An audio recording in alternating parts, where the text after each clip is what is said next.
नमस्कार दोस्तों, स्वागत है आपका आपके अपने YouTube चैनल गवर्नमेंट गुरु 2.0 में। और आज की हम वीडियो में बात करने वाले हैं ईओ आरओ की वैकेंसी के बारे में, जिसमें आपको पता है सबको कि ईओ के जो है पद, जो मैंने आपको पहले वीडियो में बताए थे कि ईओ के 27 पद बढ़ने की प्रोसेस जारी है। तो आज के हमने आरपीएससी का नोटिफिकेशन देखा, उसमें आरपीएससी ने एक शुद्ध विज्ञप्ति डाली है संशोधन करते हुए कि ईओ के जो पद हैं 63 से अब प्लस 27 जुड़कर नए पद होकर वो टोटल 90 पद हो गए हैं। और 90 पद होने के बाद ये बहुत ही अच्छा मौका है कि 27 जो पद हैं बढ़ चुके हैं, तो 27 कैंडिडेट और शामिल हो जाएंगे। ये बहुत ही अच्छी वाली बात है। ठीक है, तो इसके साथ ये एक विज्ञप्ति जारी कर दी है और बिल्कुल पदों का जो है वर्गीकरण प्रस्तुत कर दिया गया। 90 पद हैं, सामान्य के 25 हैं, आपके एससी के 10 हैं, एसटी के 7 पद हैं, ओबीसी के 13 पद हैं, एमबीसी के 3 पद हैं और ईडब्ल्यूएस के 2 पद हैं। ठीक है, अब नेक्स्ट क्वेश्चन मैंने कहा था कि आरओ के भी पद बढ़ने की संभावना है। तो आरओ के पद का क्या है कि मैं बताऊं, इसमें अभी जो मेरे पता चला है उसमें यह है कि आरओ के जो पद हैं लगभग 34 पदों के लिए स्वीकृति जारी हो चुकी है। 34 पदों के लिए डीएलबी ने फाइल भेज दी थी वित्त विभाग को। वित्त विभाग से मंत्री जी ने जो है उसको यस करके वित्त विभाग से वहां पे एग्री हो चुकी है। परंतु क्या ये पद इसी भर्ती में जुड़ेंगे या नेक्स्ट वाली भर्ती में निकलेंगे, इस पर अभी संशय, इस पे कहना कुछ मुश्किल है। हो सकता है इसी भर्ती में जोड़ते, गवर्नमेंट देखते हुए कि चुनावी साल है तो हो सकता है नहीं भी जोड़े। तो ये जो बात है आने वाले टाइम पे जब पता चलेगी तो मैं आपको बता दूंगा। दूसरा क्या है, क्या एग्जाम डेट आगे होगी, तो इसके लिए बिल्कुल में आप निश्चित हो जाइए कि एग्जाम बिल्कुल फिक्स 14 मई को ही होगा। 14 मई को होगा और इसके लिए फॉर्म भी रीओपन नहीं होंगे, ध्यान रखना इस चीज को। तो ये वाली जो खुशखबरी है ये मैंने आपको बता दी। उसके बाद में हम चर्चा करते हैं कि हम जो है, आपको मैं बता दूं, हम जो है इस वाले चैनल पे, यूट्यूब चैनल पर ईओ आरओ का जो पार्ट बी है, पार्ट बी को हम कंप्लीट करने वाले हैं। तो इससे पहले भी मैंने वीडियो अपलोड करे हुए हैं और आज भी मैं इसमें इसी क्लास में आपको नेक्स्ट जो है पढ़ाने वाला हूँ। तो आप जो है बिल्कुल आसान भाषा में बी पार्ट को कवर कर सकते हैं। ठीक है, तो चलिए शुरू करते हैं हम अपना चैप्टर।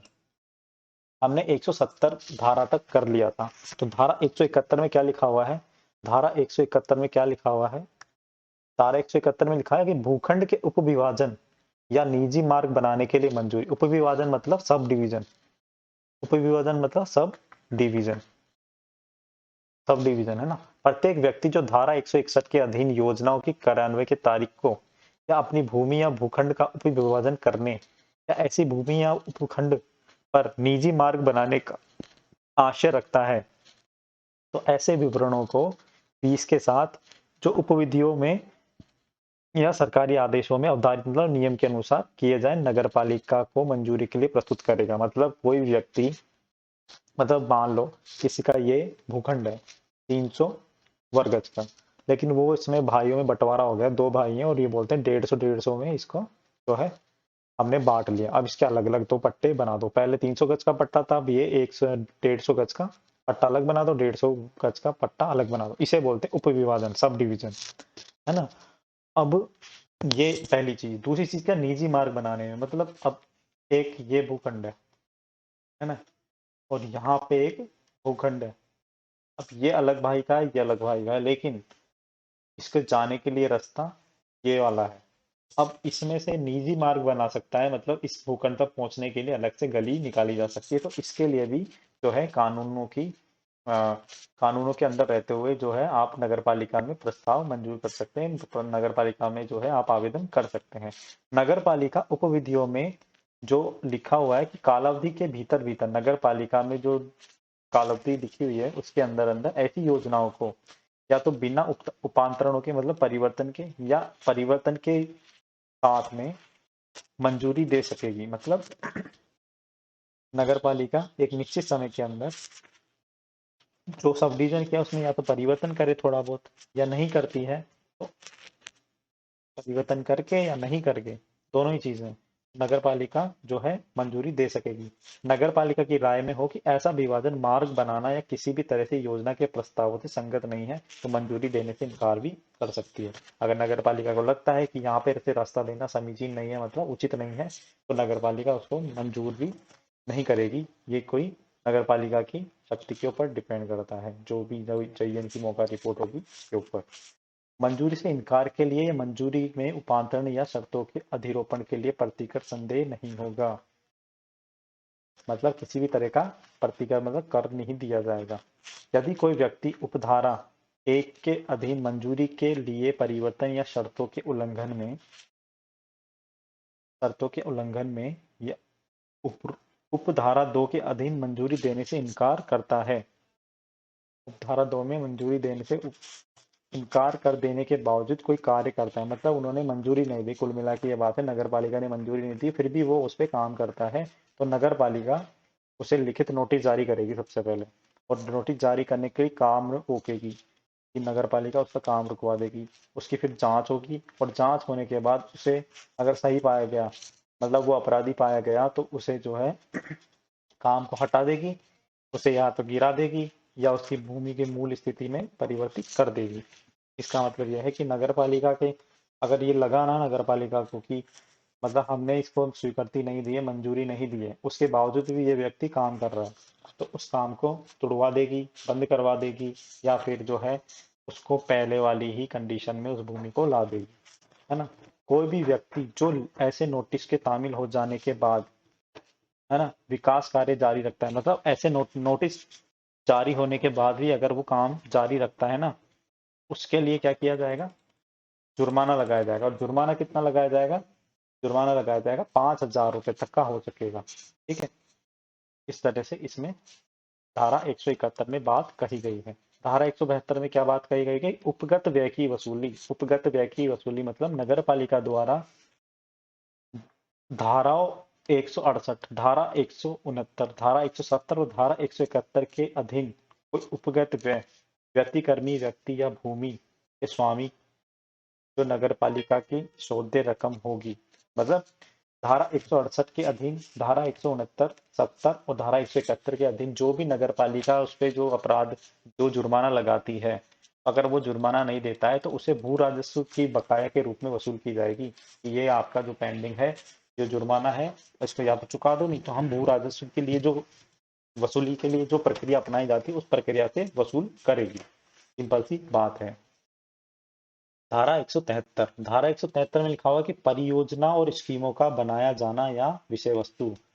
धारा 173 में क्या लिखा है, परियोजनाओं या और स्कीमों का बनाया जाना या विषय वस्तु। नगर पालिका किसी भी योजना के प्रस्तावों को क्रियान्वित करने के प्रयोजन के लिए, अन्यथा नगर या उसके किसी भाग में विकास करने के लिए परियोजना स्कीमें बना सकेगी, जो नगर पालिका को उचित लगता है। तो ये पूरा नगर पालिका क्षेत्र है। नगर पालिका पूरी नगर पालिका के लिए भी योजना बना सकती है और नगर पालिका पर्टिकुलर क्षेत्र के लिए भी योजना बना सकती है। इसमें नगर पालिका की जो है बोर्ड मीटिंग में या फिर नगर पालिका को जैसा उचित लगे वो कर सकती है। धारा 173 में लिखा हुआ है कोई योजना या स्कीम निम्नलिखित रूप में किया किसी भी मामले में उपबंध कर सकेगी, मतलब कोई योजना बनाएगी ना तो उसके पीछे मूल मोटिव क्या होगा वो इसमें लिखा हुआ है। मूल मोटिव क्या होगा कि लोक उपयोगिता, पब्लिक यूटिलिटी के लिए, जैसे सड़क बना दी, मार्ग बना दिए, खुले स्थान बना दिए, उद्यानों का निर्माण कर दिया, पार्क बना दिए, मनोरंजन और खेल के मैदान बना दिए, है ना। तो इन चीजों के लिए उपबंध कर सकते हैं। अस्पताल बना दिए, है ना, शैक्षणिक संस्थाएं बना दी, ग्रीन बेल्ट बना दी, डेयरियां बना दी, आवास विकास के लिए बना दिया, बाजारों के लिए जगह दे दी, वाणिज्य कॉम्प्लेक्स के लिए, परिवहन के लिए, मतलब बहुत सारी चीजें हैं, मतलब पब्लिक के लिए जो काम आने वाली चीजें उन सभी के लिए जो है परियोजना बना सकती है, स्कीम बना सकती है। ठीक है, इसमें नीचे देखो, स्कीम में समाविष्ट किसी भूमि का अभिन्यास योजना तैयार करना, है ना। ये बहुत सारी चीजें हैं, इनको आप जो है देख सकते हैं कि किस किस तरीके से योजनाएं बना सकती है, किन किन कार्यों के लिए योजनाएं नगर पालिका बना सकती है। स्कीम में समाविष्ट संपत्ति के स्वामियों से संबंधित स्थलों का पुनर्वितरण करने के लिए, मानव के निवास के लिए अनुपयुक्त भवनों या भवन के लिए मतलब जो उपयोग में नहीं आ रहे मानव के निवास के लिए, उस भाग को बंद करने के लिए। बाधाकारी भवन या उसे भाग को तोड़ना, मतलब कोई मान लो रोड है, रोड के, ये रोड है मानो, रोड के बीच में कोई ऐसी चीज है कि वो रोड को अवरुद्ध कर रही है, तो इसको तोड़ सकती है ना। मार्गों के प्रकाश की व्यवस्था, मतलब लाइट की व्यवस्था कर सकती है, पानी की व्यवस्था कर सकती है, नालियों की, सीवरेज की व्यवस्था कर सकती है ना। इस तरह से जो है काम नगर पालिका करती है।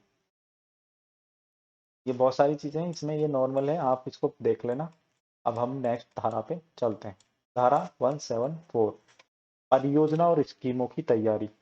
परियोजना और स्कीमों की तैयारी, इसमें क्या लिखा हुआ है कि नगर पालिका किसी विकास क्षेत्र में संकल्प द्वारा धारा 173 में, है ना, किसी परियोजना और स्कीम की तैयारी अपने आशीष की घोषणा के लिए कर सकेगी।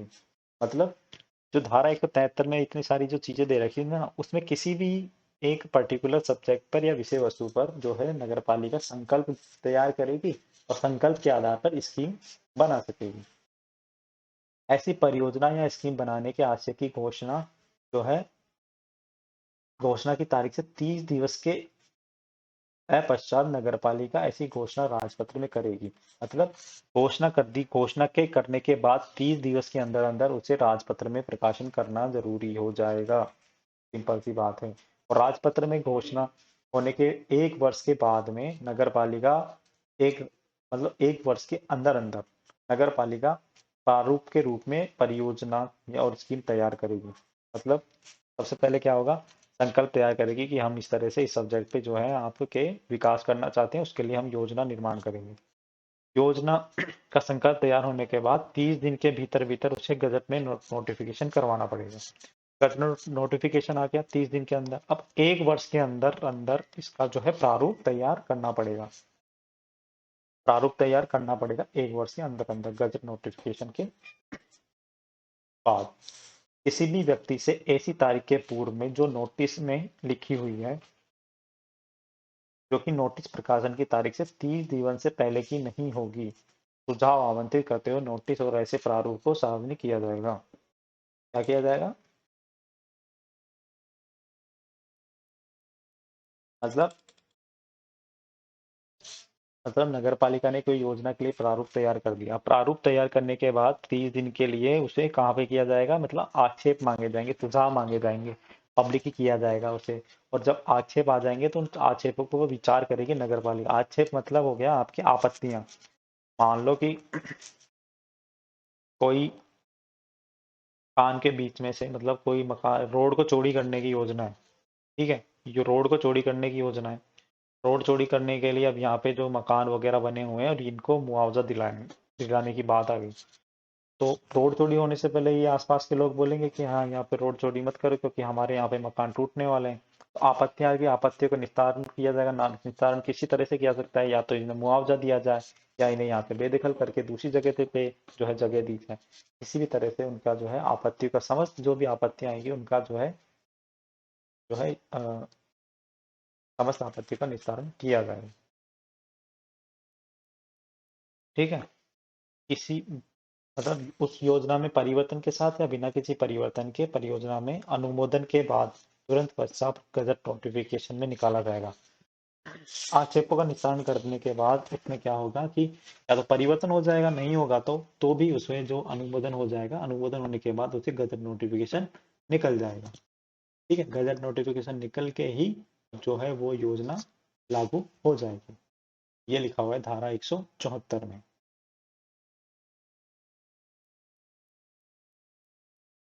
धारा 175, धारा 175 में लिखा हुआ है कि पुनर्विकास स्कीम। पुनर्विकास स्कीम से क्या मतलब है कि जहां मुख्य नगर पालिका अधिकारी का किसी भी क्षेत्र के संबंध में उसके कब्जे में किसी सूचना के आधार पर ये समाधान हो जाता है। मतलब नगर पालिका अधिकारी जो होता है, मुख्य नगर पालिका अधिकारी, उसको ये समाधान हो जाता है कि किसी भी क्षेत्र में ऐसे भवन बेमरम्मती या अस्वच्छता की दशा के कारण मानव निवास के लिए अनुपयुक्त है। मतलब कोई भवन जो ढंग से बना हुआ नहीं है या फिर वहां पे साफ सफाई नहीं है, मतलब वहां पे मानव निवास नहीं कर सकता है ना। तो है ना, पहली चीज तो ये कि मतलब वहां के निवासियों के लिए हानिकारक है, संकटपूर्ण है उनके जीवन के लिए वो जगह। तो उस क्षेत्र की दशाओं से निपटने का सबसे संतोषप्रद तरीका पुनर्विकास स्कीमों के अनुसार गलियों और भवनों का पुनर्इंतजाम या पुनर्संनिर्माण है। मतलब क्या लिखा हुआ है, एक बार इसको पढ़ लो। तो वह उस क्षेत्र के संबंध में कोई पुनर्विकास स्कीम विचलित कर सकेगा और ऐसी स्कीम धारा 173 और धारा 174 में जो भी नियम है उनके अनुसार किए जाएंगे। मतलब मुख्य नगर पालिका का अधिकारी को ये संज्ञान हो जाता है कि ये जो जगह है वर्टिकुलर, ये है जो मानव के निवास के लिए नहीं है वर्तमान में। मतलब या तो वो ढंग से बनी हुई नहीं है, या फिर वहां पे गंदगी है, या और अन्य कारण है कि वहां पे स्वास्थ्य का जो है स्वास्थ्य जीवन संकटपूर्ण है। मतलब वहां पे मानव निवास नहीं करेगा, अगर वहां पर निवास करेगा तो वह बीमार हो जाएगा। तो इसका मतलब यह है कि नगर पालिका अधिकारी जो भी समस्या है उनका समाधान करने के लिए पहली बात तो उत्तरदायी है। उसके लिए वह क्या कर सकता है कि वहां से जो लोग हैं वहां से लोगों को दूसरी जगह पे भेज सकता है, पहली बात। अस्थायी तौर पे और स्थायी तौर पे दोनों तरीके से भेज सकता है। दूसरी बात, फिर उस जगह का वो पुनर्निर्माण उद्धार करवाएगा, ठीक है, सफाई करवा देगा या उस बिल्डिंग को दोबारा नहीं बनवा देगा, मतलब उसको मानव के निवास के लिए उपयुक्त बना देगा। तो ये है धारा 175 में। और ये जो सारी कार्य होगा वो धारा 173 और धारा 174 के अधीन किया जाएगा।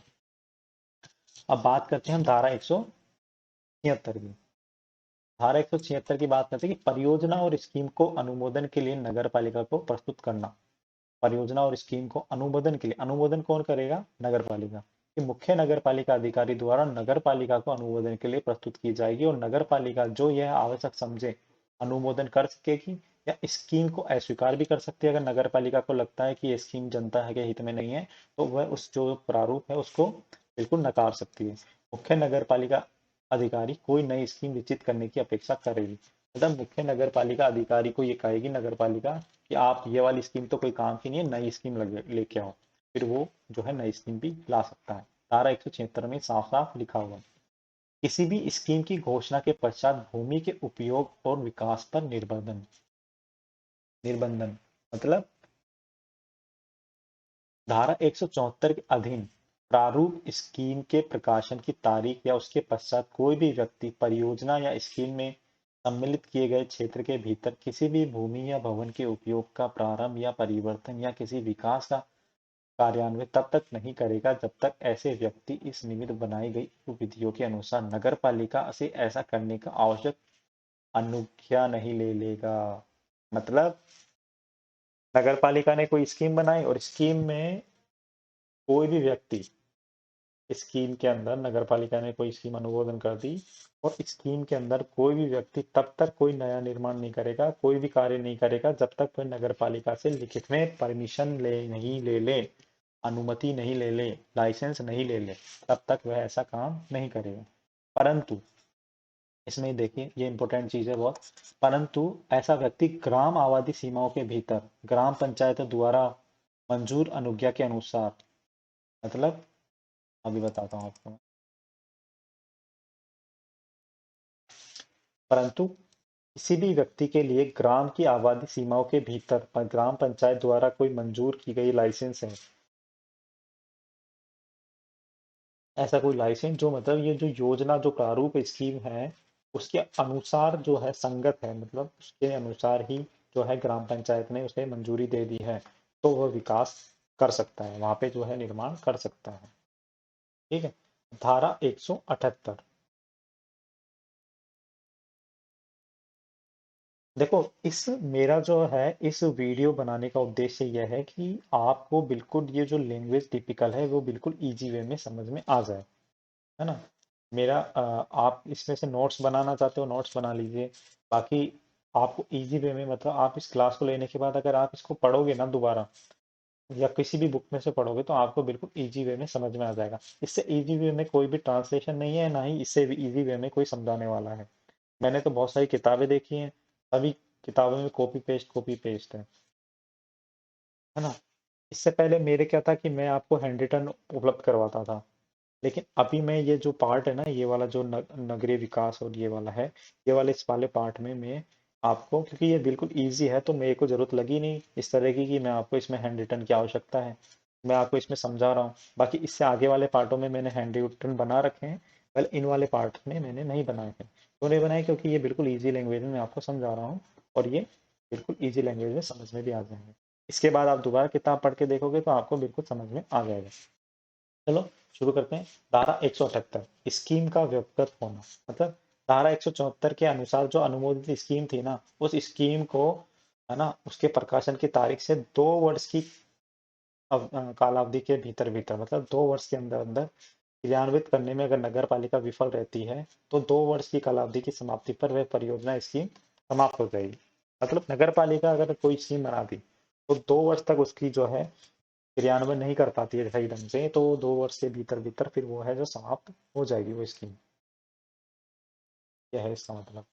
धारा 179 189 सॉरी 179 धारा 179 परियोजना या स्कीम का उपांतरण या प्रत्याहरण, मतलब यदि नगर पालिका ऐसी जांच करने के बाद जो वह ठीक समझे यह राय है कि ऐसा किया जाना आवश्यक या समीचीन है तो वह राजपत्र में प्रकाशित अधिसूचना द्वारा घोषणा कर सकेगी। मतलब नगर पालिका को लगता है कि ये स्कीम कोई काम की नहीं है, इसमें परिवर्तन करना जरूरी है या इसका जो है समाप्त करना जरूरी है या प्रत्याहरण करना जरूरी है, इसकी जगह दूसरी स्कीम लाना जरूरी है, तो अगर उसको लगता है नगर पालिका को तो बिल्कुल गजट नोटिफिकेशन निकलवा के वो स्कीम को परिवर्तन कर सकती है, प्रत्याहरण कर सकती है।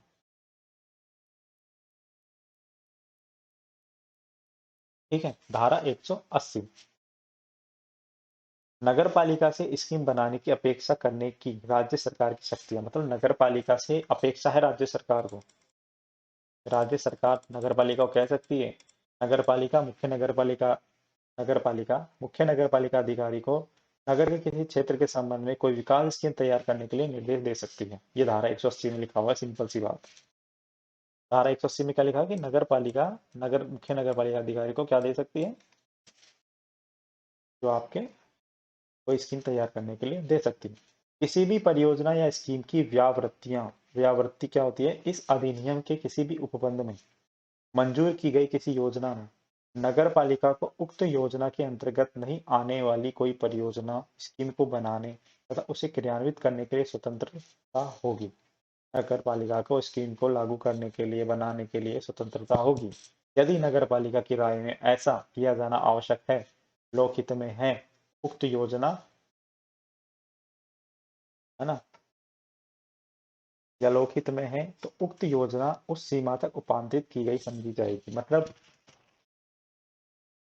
ये स्कीम बना दी, स्कीम बनाने के बाद अगर लगता है कि किसी पर्टिकुलर क्षेत्र में इसमें परिवर्तन करने की जरूरत है, किसी पर्टिकुलर पार्ट में इसमें लोकहित में, ध्यान रखना लोकहित लिखा हुआ है साफ साफ, लोकहित में अगर आवश्यक है तो उसमें जो है परिवर्तन किया जा सकता है।